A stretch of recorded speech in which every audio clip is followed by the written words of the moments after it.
Okay, you have been in peace building for a while. And how have you managed conflict situation within your community? Well, when you say a while, it depends on what you mean a while. I'm not too, I'm just barely 3 years on the throne now. And I came in when a lot of things have happened. And mindsets have been made. So, like I said, it's a paradigm. Hearts have been injured and hurting. And within the community setting, what I began thinking is that 50 years ago, we coexisted without much of these conflicts. The question is, what happened? At some point in my thoughts, it's personal, like I said, I think the community setting can be narrowed or put to look like a family where husband and wife stay. The less you communicate, the more conflict you will have in the house. The more misunderstanding, let me not say conflict, the more misunderstanding you will have in the house. And likewise, our community settings.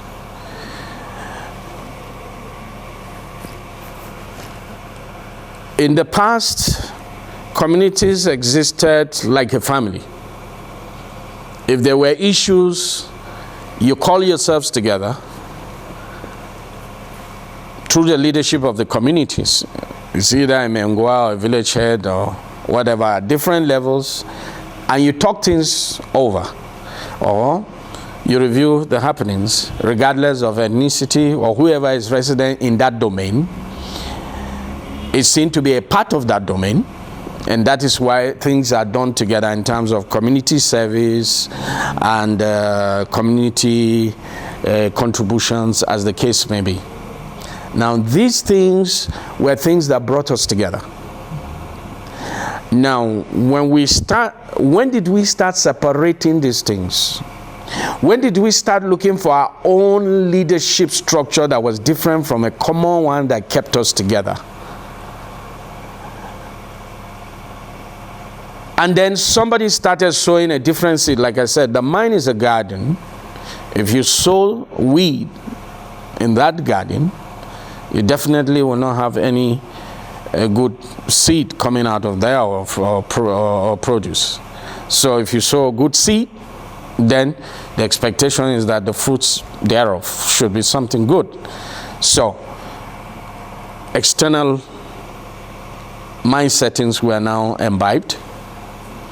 Comparisons were beginning to be made, and cultures were in conflict in the mind, and it became difficult for us to manage because we were talking less.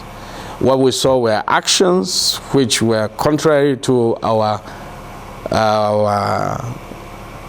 known values that made for our coexistence. And of course, it degenerated and became conflicts that today we find across the country. I said, when did we start having these breakdowns? So when I came on board, what I thought is, as a child, I didn't grow up at home, so to say, but I used to come home for holidays at least. And I knew then as a child, keeping my grandfather's sheep in the fields to graze, we mixed with, call it my Fulani brothers. Some will even call you to press from underneath the cow to drink when you are hungry. And we lived together. Our parents, we knew, were friends. They exchanged visits. When we wed, they come. And when they do their weddings, we go. And things like that. And then something happened along the line, and we lost all of those values that brought us together. So I thought we will need to get back to those things. We play together in the evenings and nights, as the case may be. They will come all the way from their neighborhoods to ours and all of that. But so what we are doing today in Butura, to be specific, is we have a committee set up that is a mix between the herders and the farmers and other ethnic groups resident in Butura land. They all have representatives there, and they sit to talk about issues that borders on peace. The conflicts that we have commonly here is that of call it farm invasions, and then call it cattle rustling and other things. And of course they discuss these things. And what we emphasize is we need to talk to each other. We need to expose those who tend to be the agents for conflict, and then know how to get them to the necessary authorities that will manage that. And in doing that, we've seen, and periodically we move. I have a calendar set that provides for periodic meets, and we discuss issues, and if there are concerns, these concerns are brought to bear and we talk about them. So I have reports from all the different groups, and if there is any farm invasion, for example, all of them call themselves. So you have the header, you have the farmer from within the same committee. They have their executives and all of that, and they go address the issue. And if it has to do with any herd or cattle of any sort, we do the same. Now, we're working on a document that is local to us, that once it's done and approved by all the stakeholders, which involves all the youth from all the various groups, the women, the development association, community development associations, their leadership, this document will be agreed, and that will provide for how we will live in terms of dealing with these issues. Now, we expect that this can be sent further to the local government. If we will be like the test bed, and if our experiment works well, we hope that we can extend that to the local government as a way of trying to manage peace. It's a document that the first draft have been submitted to me. I hope to meet with them in the next 1 or 2 weeks. Having read through, we will look at how we adopt it and move with that. And this is not like one ethnic group sitting down. This is a collective thing that is being written, agreed that this is the way to go to ensure peace amongst us, and then we will adopt that and begin to apply it. And we in our last meeting we said, having gotten this document, we'll go all out to various settlements in Butura land, all the communities, and the community leaders will teach the people that this is the document we've agreed to live with. Okay, that's commendable for you to adopt in the sort community policing. Okay, let's go back to the agency now. Going forward, what do you think should be improved upon in the activities of the agency? Well, the agency, like I said, is a continuous process.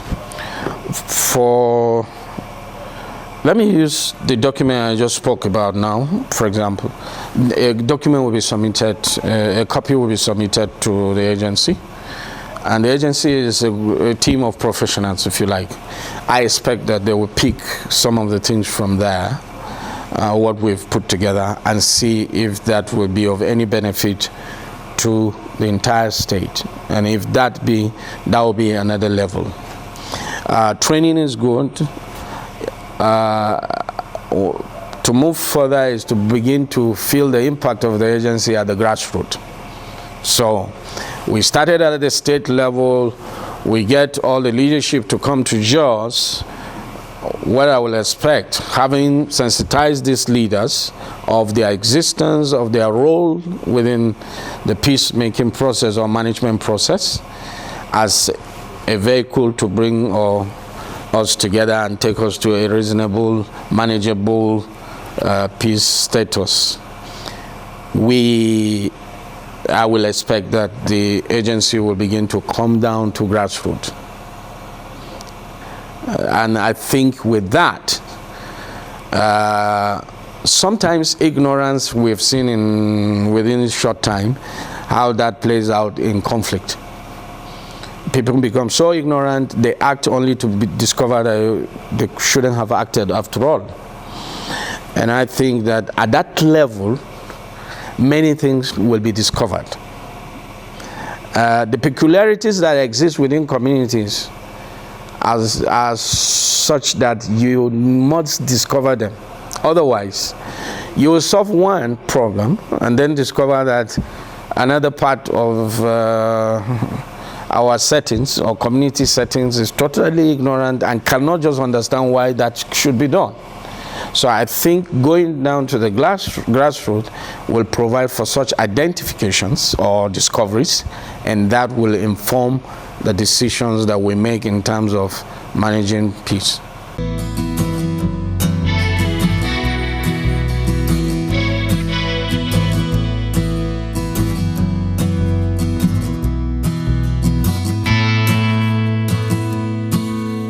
I'm Alhaji Yusuf Garga. I'm calling on the people of Plateau State and Nigeria in general to appreciate the fact that we need peace for development. Whatever you practice as a profession, religion, whatever your tribe is, we need one another. We must love one another. We must appreciate one another, respect one another's ways of doing business, ways of worshiping, so that we have peace on the plateau and Nigeria in general.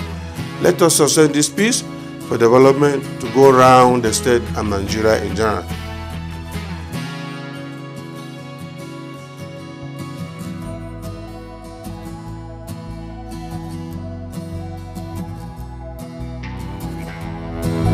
Okay, thank you very much.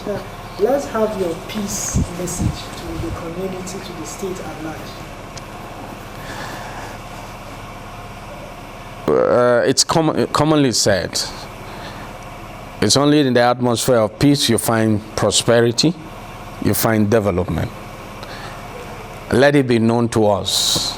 I said earlier in this interview that changing the paradigm today will require a generation or two.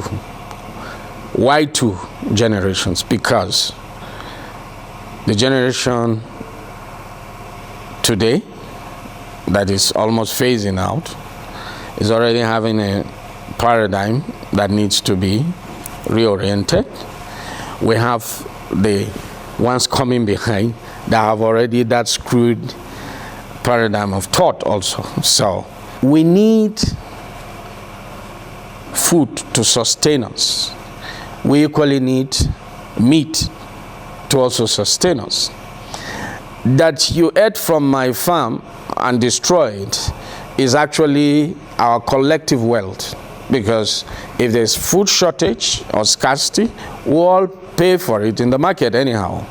If cattle are killed or destroyed, you will still pay if there's shortage, because for you to buy a kg of protein or cattle, let's say, if that is what you must eat and not pig or pork, then you have to pay more. So at the end, we are taking from each other.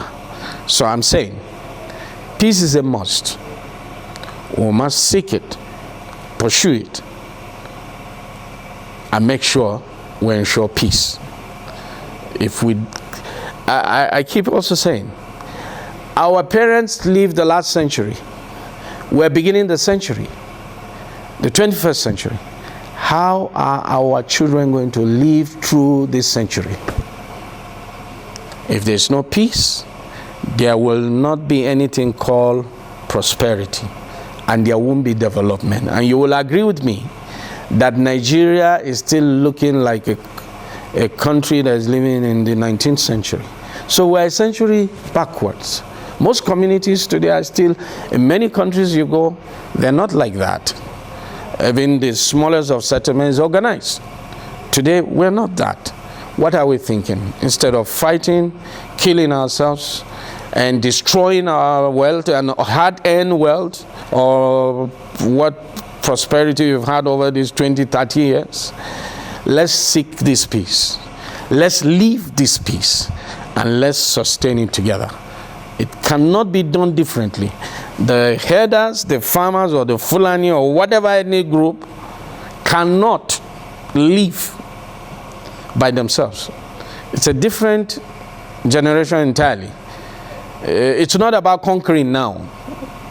It will be sheer deceit for anybody to think, I want to conquer these people. No. It's about coming together to see how we can coexist and make a better life for our children coming behind, the generations behind. If we can do that, then we can ensure a better future for our children. I can go on, but I will tell you, I looked at it and I said, let me give an example. I mentioned to my people, I said, today we have so many cases in court among brothers of the same womb. Because of what? Land. So I asked an old man, how many children do you have? He's about 85. He said 14. I said, wow. So he was seated right where you sat, and I said, okay, assume this is what you got as inheritance from your father, this table. So you're going to share it into 14 places, right? So I try to just give an idea of what it is. So his 14 sons are going to have this bead of space into 14 places. And I said, among your sons, I'm sure they already have children. He said, exactly. One of them is having 5 kids. Okay, good. 5 of his children, it means they are going to share a part of this, right? Okay. Now tell me, if his sons, among his sons, he gives birth to another 5 or 10, he's going to just share that bit. Now tell me, the next 50 years, what happens? And the same goes for our Fulani brothers. With all the clamoring for space. Okay, you have all the space. Where's the cattle? I asked a 65-year-old Fulani man, what did you get? How many cattle did you get as inheritance or cows? And he said 20. Good. How many children do you have? He said 11. So how many do you have now? He said none. How do you how are you living? He said he's doing Okada at 65. And I asked him, how long can you do this Okada? Next 5 years, 70, at 70 years of age, you are still doing Okada. What's your son doing now? The son is doing Okada. How long will he do that? That should be the question that we should all have, regardless of your religion, ethnicity, or anything. It's about how do we survive, all of us, because at the end we are faced with the same problem. The Fulani, the other ethnic groups, or the herdsman and the farmer is faced with the same predicament. We better wake up now and think of how this century will end for our children. And that means we have to lay a good foundation. And I said, in my little mind, that what I'm thinking right now, we have to industrialize. It's industrialization. That's the solution. Otherwise, this continues for a long time and will go into the next generation. And the next generation, then we'll become barbaric in our acts because you start killing each other. Why? The quest for food, the quest for survival. It's a natural phenomenon. So think, we have to start thinking of how to industrialize our states, our communities, and all of that. Let's think productively. Let's think of better ways to have more cattle in the land. Let's think of better ways to have more food in the land, processing plants, manufacturing industries, and all of that. Then the children, many of them will go into the industries. Many of them will go to the farms and process the farm produce and all of that. Then, when there's abundance, there's chances for unnecessary conflict will arise. Conflict will always be there, but it might wear a different form. But this one that is happening now, I think it's clear. Let's go industrial in the way we do things. Let's think industrialization. Thank you very much.